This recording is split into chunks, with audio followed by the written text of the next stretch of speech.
Hello everyone and welcome back to the Railway Shed, and I'd like to wish you all a very Merry Christmas and a Happy New Year.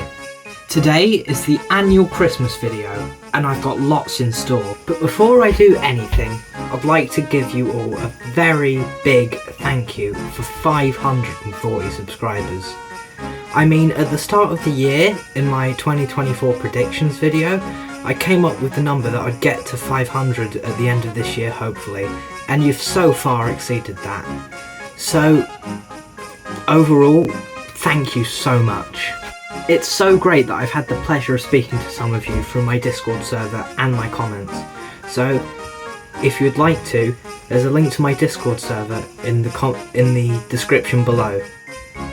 It's an amazing place where you can talk to like-minded people who have the same hobbies and interests as us. So I'd be really happy if you come and join us.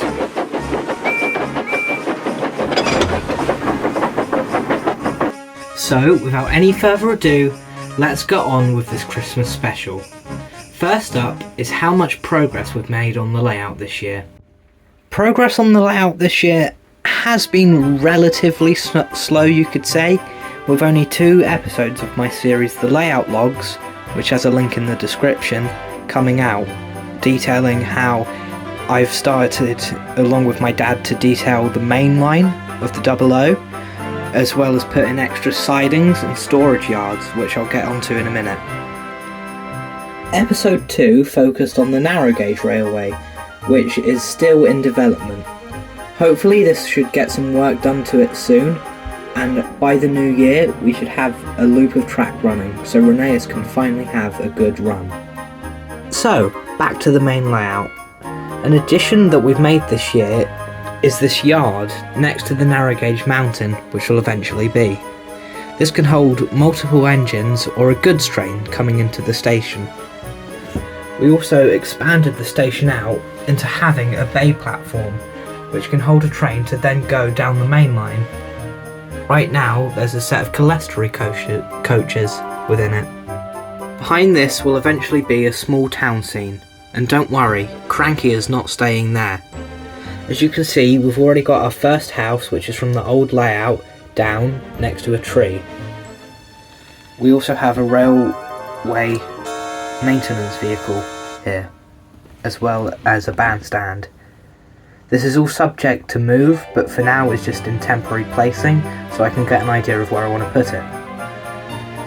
Also at the station, we have this Great Western style signal box as you come out the station next to the footbridge. Coming out of the town you come to the level crossing, as well as the signal box, which is probably one of my favourite places to film on the layout. From here, there's the 2-track main line, a siding over to the dock line, as well as back here, the industrial siding, where I will soon hopefully have a factory. Right now the Fat Controller's just standing here, watching us. Moving down, we have the dockyard. Here we have Percy on a small goods train. This will eventually, hopefully, be paved over like a real dockside railway. You can also see the J70 doing some shunting here. We've got a siding which will eventually have a crane around here and a water plateau hopefully around this section. Another more recent acquisition, however, is this Hornby HM2000 controller, which runs the railway far much better than these old dinky Hornby train set controllers. This one still runs the narrow gauge for now. You can also see next to it is my Hornby Elite controller, which I use for my DCC controller. You may have already seen in my winter gala that I have a new engine coming up with a review in the next year that is specifically DCC, so that is why I'm keeping this controller out for the time being. So that's really all the progress we've made on the layout this year. I'd like to give a special thanks to my dad for helping me so much with things such as ballasting and getting the track in a position for it to actually work.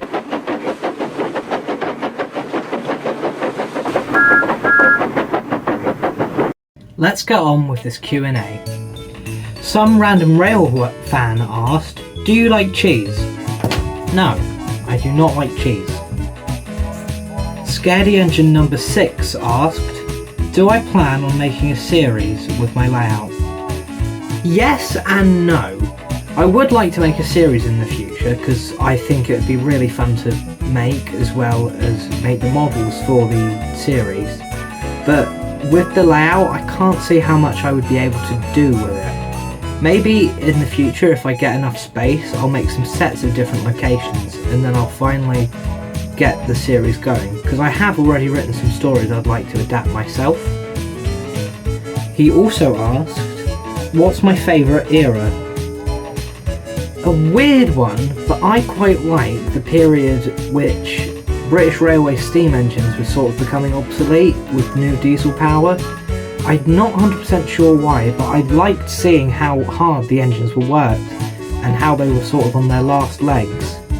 In retrospect, it's not great because, of course, steam engines are one of our favourite things here on the channel, but seeing them in such a condition and then seeing what happened to them after when they were preserved, it's so interesting to me. That modelling bloke asked, what are the best/worst models that I've ever had?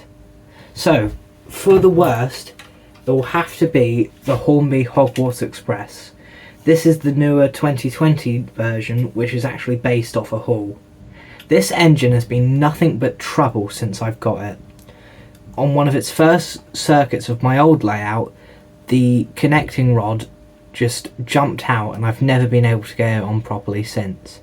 And when I have, it's only been for about 3 minutes before it's pinged off right again. Another thing about this locomotive is that when the pin dropped, it dislodged itself and went careering down to the floor for about a 4-foot drop, which broke basically all the details on the locomotive. Here it's supposed to have a Hogwarts Express nameplate, as well as it used to have handrails along the side. This just does not exist anymore, where they've all been cracked by the fall. It's a shame because I really like the Harry Potter films and would love to have a model of the Hogwarts Express that was operational, but this locomotive in particular has been nothing but trouble for me. Best, on the other hand, would have to be the Rapido J70, which is like the crown jewel of my collection. It's just such a smooth runner and is so incredibly detailed. There's nothing I could fault about this locomotive. Plus, it's Toby, and who could hate him? Thank you so much for those wonderful questions.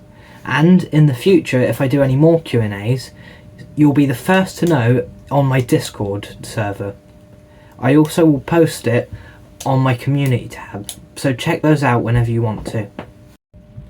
2024 has been a long year, but also a really prosperous one for the channel.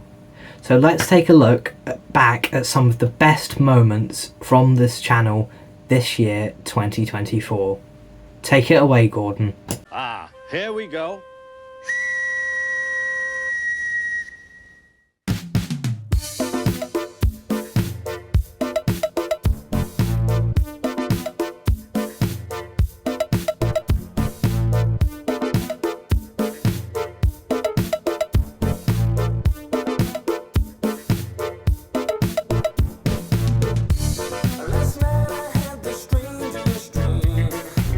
I sailed away to China in a little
Hello everybody and welcome back to... We're actually not L&M, are we? Welcome back to the Railway Shed.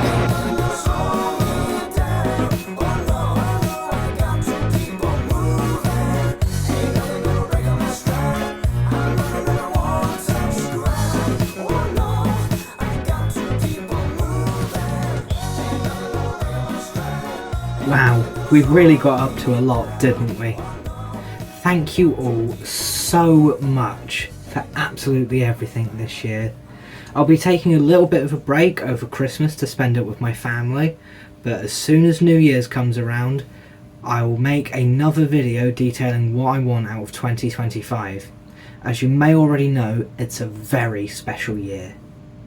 So, let's end this year how it started, with the first train that ran on the layout this year, the Midlander. Thank you all so much for watching, and I'll see you all next year. Merry Christmas and a Happy New Year.